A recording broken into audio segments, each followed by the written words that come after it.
অনেক দিন আগে এক জঙ্গলে বাস করত এক হিংস্র বাঘ।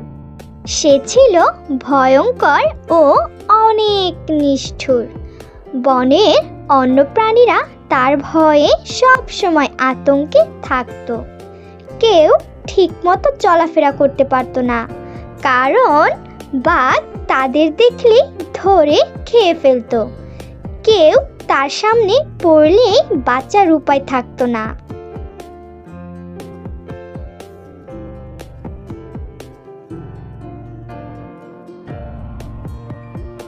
ক্ষুধা লাগলেই বাঘ অস্থির হয়ে যেত শিকারের জন্য। প্রতিদিন কোনো না কোনো প্রাণী বাঘের শিকারে পরিণত হতো।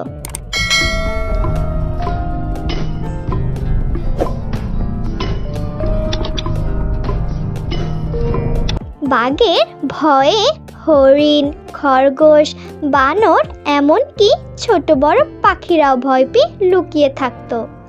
কেউ সাহস করে জঙ্গলে বের হতে পারতো না। বাঘের অত্যাচারে অতিষ্ঠ হয়ে একদিন বনের সব প্রাণী একত্রিত হলো।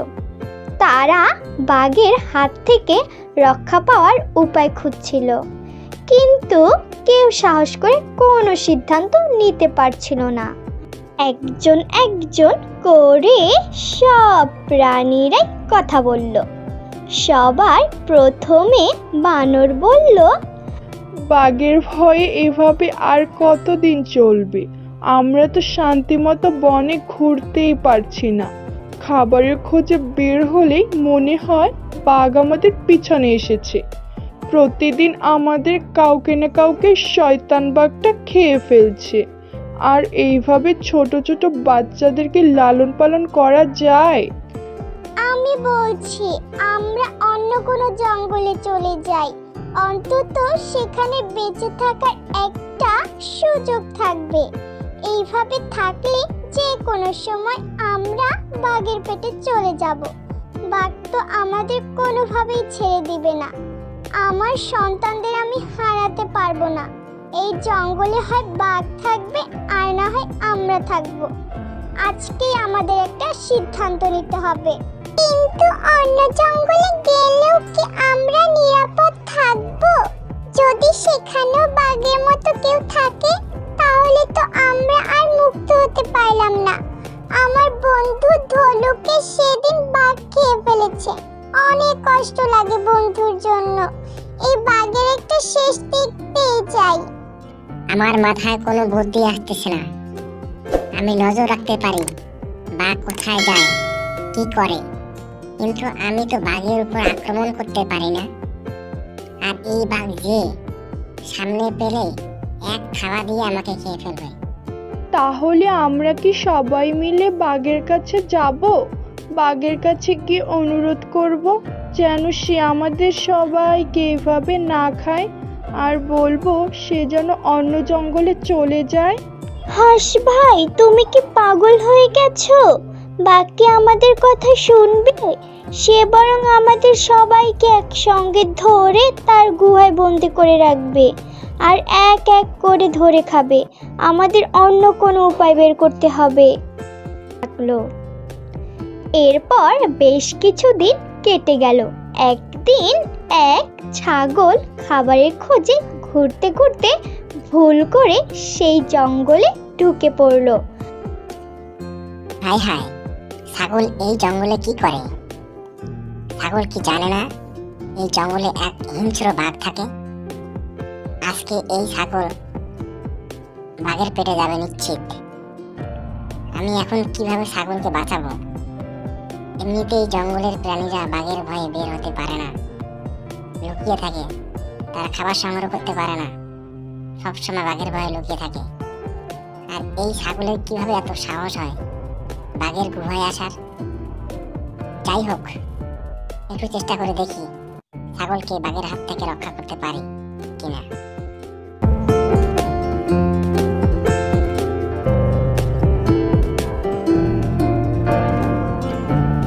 বনের গাছে থাকা কাক আতঙ্কে চিৎকার করে উঠল।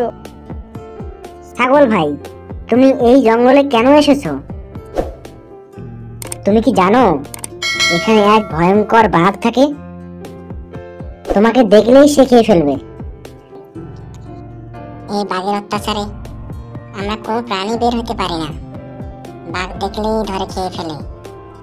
কয়েকদিন আগেই তো হিংস্র বাঘটা আমাদের খরগোশ বন্ধু ধলু আর হরিণ ছানাকে খেয়ে ফেলেছে।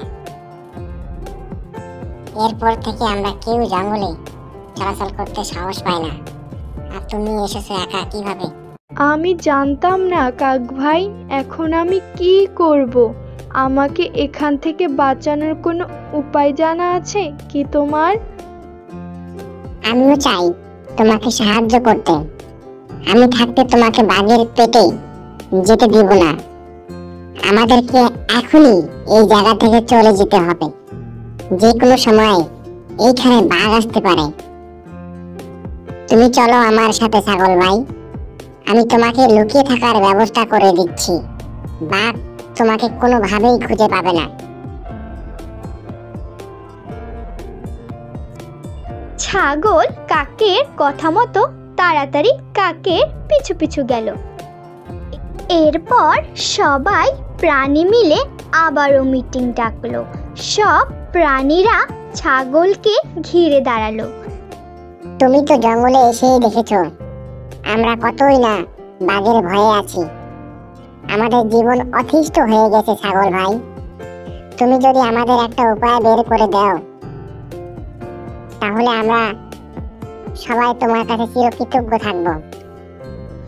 তারা ছাগলকে পুরো পরিস্থিতি বুঝিয়ে বলল।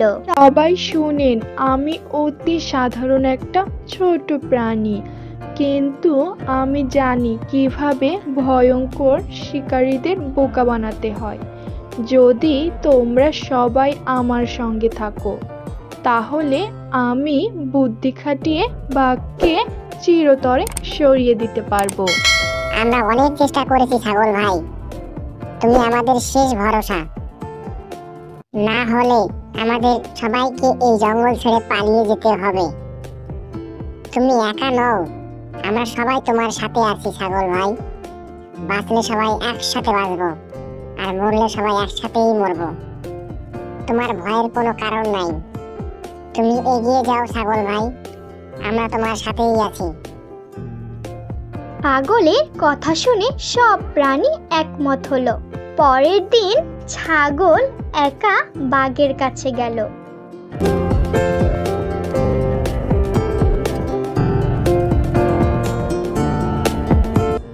বাঘ তখন বিশ্রাম নিচ্ছিল। ছাগল ধীরে ধীরে সামনে এগিয়ে গিয়ে বলল, ও হে বাঘ মহাশয়, আমি শুনেছি আপনি এই বনের সবচেয়ে শক্তিশালী প্রাণী। এ রে তুই, এত সাহস আমার সামনে আসার? তোকে এক নিমিষে খেয়ে ফেলবো। এত সাহস তোকে কে দিল? অবশ্যই এসে ভালো করেছিস, আমার অনেক খিদা লাগছে। আমাকে খেয়ে ফেলবেন? আপনি কি জানেন আমি এই বনে এসেছি আপনার জন্যই? আমার জন্য? কেন? আমার রাজা আমাকে পাঠিয়েছেন। তিনি জানতে পেরেছেন এই বনে আরেকটি বাঘ এসেছে, যে নাকি আপনার চেয়েও বড় ও শক্তিশালী।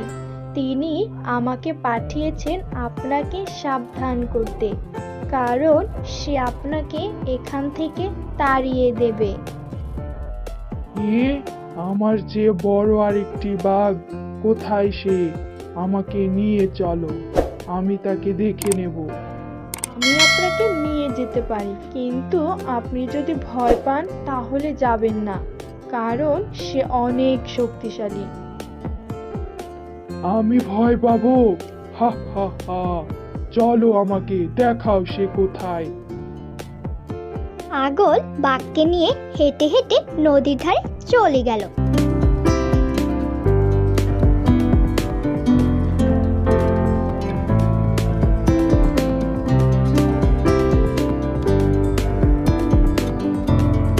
সেখানে পানি এত এত স্বচ্ছ ছিল যে নিচে পরিষ্কার প্রতিচ্ছবি দেখা যাচ্ছে। ছিল কে তুই? আমার জঙ্গলে তুই কি করিস? এখান থেকে দূরে চলে যা বলছি, না হলে আজকে আমি তোকে শেষ করে দিব।